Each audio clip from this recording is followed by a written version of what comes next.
वे घर वापस जाने वाले फ्लाइट पकड़ सके। लेकिन डंग और रोनाल्डो उसे कहते हैं, हम वापस जाना नहीं चाहते क्योंकि हमें यहाँ आने के लिए कर्ज लिया है और बिना फिल्म बनाए वापस नहीं जाएंगे।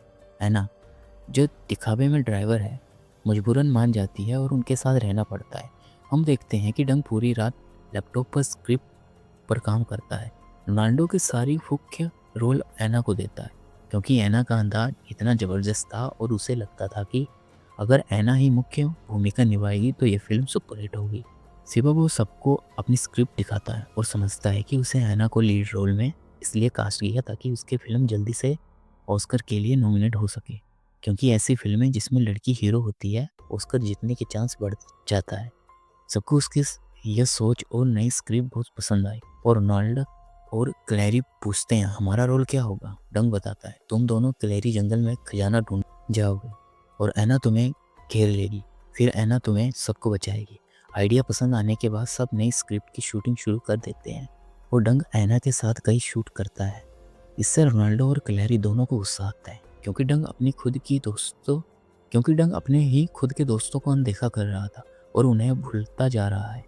वे ये भी समझते हैं कि एना के साथ सारी सीनें शूट करने के बाद उसके कैरेक्टर काफ़ी छोटे लगेंगे, लेकिन डंग उसे कहता है कि जो भी मैं कर रहा हूँ वो हम सबकी भलाई के लिए कर रहा हूँ, हमें यह फिल्म हिट बनानी है। और एना क्योंकि अगर वो खुद स्टंट करती है तो स्क्रीन पर वो बहुत ज़्यादा नेचुरल लगेगा। ये सुनकर रोनाल्डो और भी ज़्यादा गुस्सा हो जाता है। वो डंग पर भड़कता है और कहता है, ये मेरा आइडिया था, तुम मेरे बिना इसे इस्तेमाल नहीं कर सकते। जब वो लोग वापस बहस कर रहे थे तभी उन्होंने एक बड़ा जहाज गुजरते हुए देखा जिस पर कई मशहूर हॉलीवुड एक्ट्रेस थे। ये जहाज शूटिंग के लिए तैयार किया गया था। उस पर एनाकोंडा का पोस्टर लगा था और यहीं पर रोनाल्डो का बड़ा राज सामने आता है। उसके पास उस फिल्म और नावल के अधिकार तक नहीं थे जिसके बारे में वो बात कर रहा था। असल में वो अधिकार सोनी के पास थे और वो वही फिल्म बना रहे थे। रोनाल्डो के तीनों दोस्त इस बात से बिल्कुल टूट गए थे क्योंकि उन्होंने फिल्म में सब कुछ लगा दिया था। सब रोनाल्डो पर गुस्सा थे, झूठ बोलने की वजह से उन्हें इतना बड़ा नुकसान हुआ। लेकिन रोनाल्डो उससे कहता है, मेरे झूठ की वजह से ही तुम्हारी ज़िंदगी बदली हुई है। अगर मैं तुम्हें यह आइडिया नहीं देता तो तुम आज यहाँ नहीं होते। तुम अपनी बोरिंग वीडियोस बनाते रहते और कैनी और क्लैरी अपने बेकार नौकरियों में लगे रहते। ये सुनकर रोनाल्डो गुस्सा होकर अकेले जाने का फैसला करता है। उसने ठाना था कि अब वो सोनी जाएगा और उनके साथ फिल्म बनाएगा, चाहे उसे छोटा सा रोल ही क्यों न मिले। वो अपने दोस्तों को छोड़कर चला गया और वे भी छोड़ने का फैसला करने लगे। रोनाल्डो थोड़ा आगे था जब उसने देखा कि वो विशाल जहाज जो उसने अभी कुछ पल पहले देखा था वह बिल्कुल तबाह हो चुका था। वो वहाँ बर्बाद पड़ा था। यहाँ कुछ अजीब हलचल थी। वह समझ नहीं पा रहा था कि यह क्या हुआ। तभी असिस्टेंट डायरेक्टर उसके सामने आई, खुशी से झूम रही थी जैसे रोनाल्डो उसे किसी खतरे से बचाने आया हो।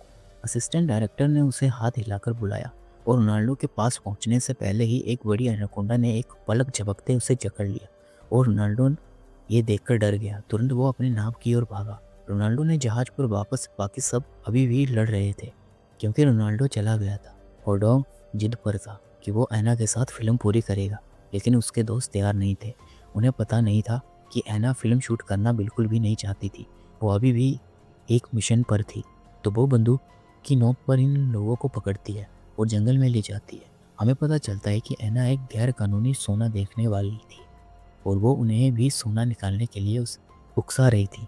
जब वे काफ़ी सारा सामान लेकर वापस नाव पर लौटते हैं तो उन्हें पता चलता है कि उन्होंने काफ़ी सोना जमा कर लिया है। एना अभी भी उन्हें बंदूक की नोक पर पकड़े हुए हैं। तभी वही आदमी जो मूवी की शुरुआत में एना के पीछे था फिर से नाव पर आता है। वो असल में एक पुलिस अधिकारी है जो एना को पकड़ना चाहता है क्योंकि वो जंगल में खजाने को जबरदस्त चुरा रही है। एना को गोली मारने से पहले रोनाल्डो, जो जंगल में छुपा हुआ था और इलाके से अनजान है, उस अधिकारी को गोली मार देता है। उस पुलिस वाले को गोली मार देता है। अधिकारी पुलिस वाला नीचे गिर जाता है, घायल हो गया और एना ने मौका पाकर उसे गोली मार दी। फिर उसने फिर से सभी को बंदूक की नोक पर रोक लिया और उसने काम करने की मांग की। उसी वक्त ठीक पहले की तरह अजगर पानी से बाहर कूद पड़ा और एना को अपने मुंह में लेकर ले गया। एना की कहानी यहीं ख़त्म हो गई। ये तीनों पहली बार ऐसा देख रहे थे। वे इन नज़ारे से डर गए। वे भागकर जंगल में घुस गए ताकि बच सके, लेकिन वही रोनाल्डो मिल गया। घबराकर वे जंगल में भागे और रास्ता भटक गए। वे निकलने का कोई रास्ता नहीं ढूंढ पाए। जब वे घबरा गए तो चिल्लाने लगे तो एनाकोंडा फिर से सामने आ गया। ऊपर से डॉग पर हमला किया और अपने मुंह में उसका आधा शरीर उठा ले गया। ये नज़ारा उन तीनों दोस्तों को तोड़ दिया। उसका दोस्त मर चुका था। वे सदमे में वहीं खड़े थे कि अगले ही पल एनाकोंडा अपने दोस्त का शव वापस फेंक दिया। वे देखते हैं कि उसका दोस्त खून के तालाब में पड़ा है, मर चुका है, और वे तीनों उसके मरने पे शौक मनाने लगते हैं। कुछ देर बाद कैनी सबको होश में लाता है और कहता है वह अब मर चुका है, लेकिन हम तीनों को अपनी जान बचानी होगी। हमें जान बचाने के लिए वह अपने दोस्त के शव को चारा बनाने का फैसला करता है।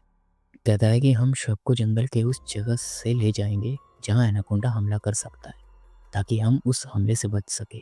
फिर वे डॉग के शव को खेत के बीच खड़ा करते हैं जैसे डरावना पुतला, और उसके ऊपर एक सूअर रख देते हैं, सोचकर कि सूअर जो कि मर चुका था एनाकोंडा के लिए बेहतरीन चारा होगा। इसके बाद वे भाग निकलते हैं। भागते हुए उन्हें कुछ अजीब महसूस होता है। पीछे से किसी चीख सुनाई देती है। पीछे मुड़कर देखने पर पता चलता है कि उनका दोस्त अभी भी जिंदा है, और सिर्फ इतना ही नहीं, दोस्त जिंदा था, उसके सर पर रखा सूअर भी जिंदा था। खराब बात यह थी कि एनाकोंडा भी उन्हें खाने के लिए आ चुका था। वे डरे हुए थे। डॉग भी चुभने भागा, लेकिन एनाकोंडा जल्दी ही उनका पीछा कर रहा था। वो जो सूअर अभी अभी उसके सिर पर जागा था, वो भी डर के मारे कांप रहा था। खुद को बचाने के लिए डॉग ने सूअर को अपने शरीर से उठा के एनाकोंडा के मुंह में फेंक दिया। आखिरकार वे बच निकले।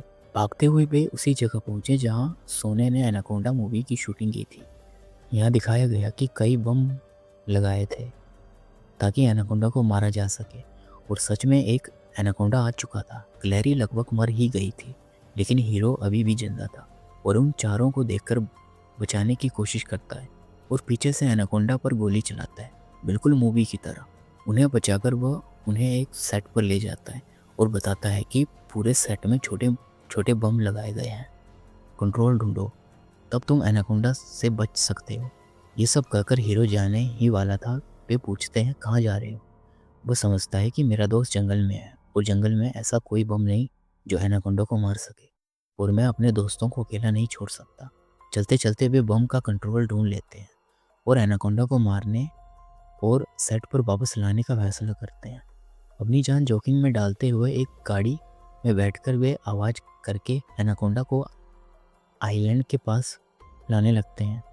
जैसे एनाकोंडा उसके पीछे आता है, कैनी और क्लेरी उनको मौका देकर कंट्रोल से सेट के पास बम फोड़ने लगते हैं, लेकिन ये सारे धमाके बेकार जाते हैं क्योंकि एनाकोंडा को कोई नुकसान नहीं पहुंचा और फिर से डग और रोनाल्डो का पीछा करता है।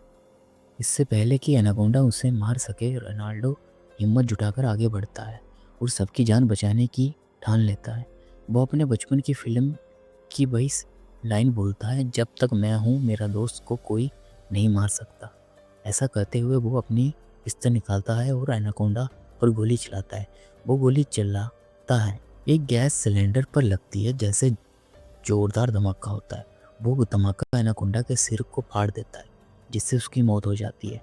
आखिरकार सभी की जान बच जाती है। इसके बाद हम देखते हैं कि चारों लोग साथ में उस जगह से बाहर निकल रहे हैं। फिल्म में पोस्ट क्रेडिट सीन में पता चलता है कि उन्होंने ये सब कुछ एक फिल्म के तौर पर शूट किया था, और आखिरकार डॉग की फिल्म थिएटर में रिलीज़ हुई, जिससे उन्हें खूब पैसे मिले और कई पुरस्कार भी मिले। इस फिल्म को बनाने के बाद इन सब की ज़िंदगी बदल गई। उनके पास कुछ पैसे आ गए। रोनाल्डो और क्लेरी ने शादी करने का फैसला किया और उनकी प्री वेडिंग शूट ठीक वैसे ही थी जैसे डॉग चाहता था, एक एलियन एक्शन थ्रिल थीम वाली फिल्म। रोनाल्डो को आखिरकार हॉलीवुड में अच्छे खासे रोल मिलने लगे। डॉग को जो अब स्ट्रगल डायरेक्टर नहीं रहा, उससे एक मशहूर निर्देशक मिलने आता है जो पहले उससे बताता है कि उसने एनाकोंडा फिल्म बिना अधिकार लिए बनाई है, जिससे वो डर जाता है।